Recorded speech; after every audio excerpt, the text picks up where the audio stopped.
What about KenGen? KenGen, according to me, it's a long-term stability play rather than a fast-moving stock. In fact, it's one of the shares that I've mentioned in my ebook. And for those who bought my ebook, especially the first lot, I started selling those ebooks on 19th of January.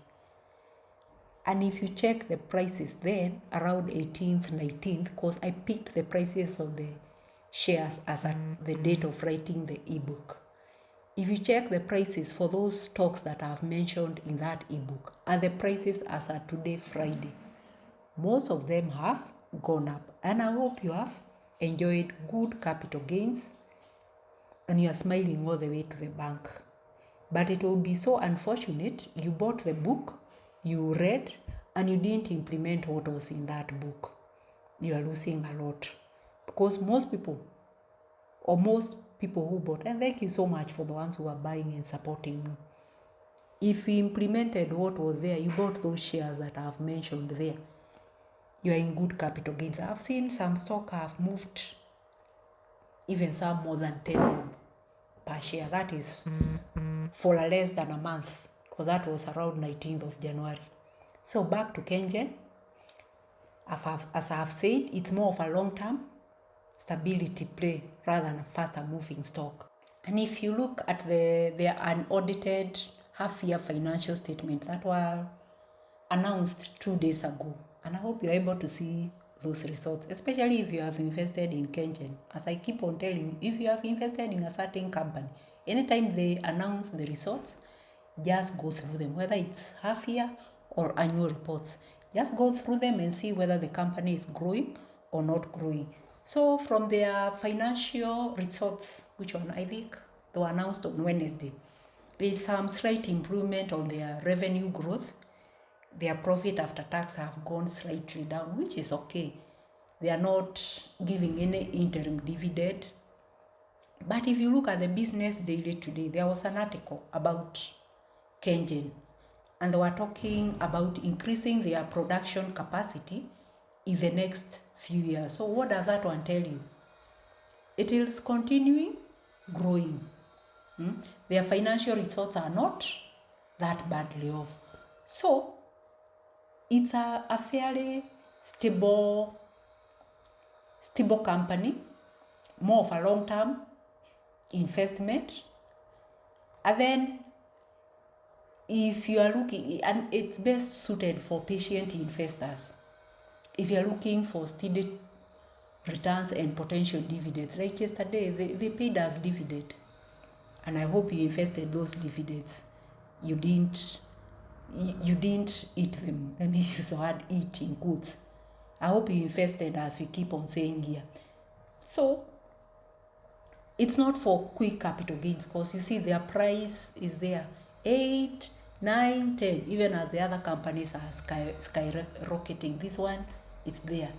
So it fits well for long-term investors who value stability and sustainability. And if I give you my history about KenGen, I started buying it long time ago. I remember the first time I bought it was 100 shares, because then the minimum shares you could have bought is 100 shares. And that time they declare a dividend of 0.3. So you get a dividend of 30, which is okay. You know, you are looking at long term. You're not looking at that 30 bob that you're getting. But what I would advise, because I was not wise then, that dividend used to come through the bank. And then the bank, they deduct a whole 220 shillings for bank transfer charges. So you are getting a dividend of 30 and the bank deducts 220. So it's like you're getting negative dividend. Until that time I became wiser and I wrote to my broker and I changed the method of paying dividend from a bank transfer to an M-Pesa, to come directly to my M-Pesa. And that's what I would urge you, especially if you're starting out and you have started with those small shares here and there. Make sure that you are getting your dividends through M-Pesa, but not through the bank. Because the moment it hits the bank, they will deduct those bank transfer costs and it will be very expensive. Maybe after you accumulate more shares in the long run, maybe that time you can change to bank transfer, which I also say especially if you are reinvesting that dividends. Because even though it hits your bank, you still transfer from bank to your M-Pesa so that you can reinvest, which also there are transaction costs. So I would rather, even me now, I still receive my dividends through M-Pesa.